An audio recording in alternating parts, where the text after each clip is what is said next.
we're talking about like innovation with history and tradition, especially in the markets and the countries that have like deep roots, like Scotland and Ireland. Talking about oats and Ireland changing up the game. Do you think there's always tension about, especially like true loyal, like purists going, well, I only like you get the guys like I only drink 18-year-old whiskey, I only drink chill filtered, I only drink no caramel added, da da da. Do you think there's a tension between like this innovation and tradition? Or does everything have its place? I think everything has its place, and I think one example, within Scotland, Scotch whisky worshipped at the altar of efficiency for essentially since the 1970s. Wanting to make whiskey, at lower cost, but actually getting more liters of alcohol out of every ton of barley. So efficiency, efficiency, efficiency. Barleys were bred to be able to deliver that.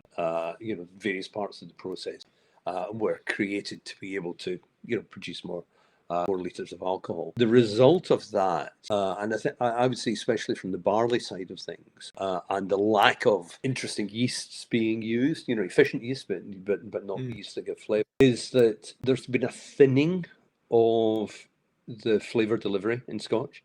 Especially from, I would say, especially from a whole number of larger distilleries, naming no names, but you taste them and they're just kind of thinner. Mhm.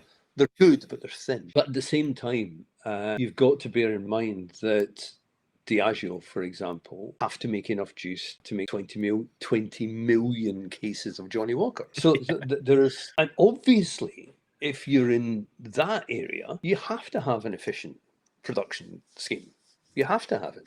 And they take immense care over distillery character, etc., etc. So if you're playing in that game, it's valid.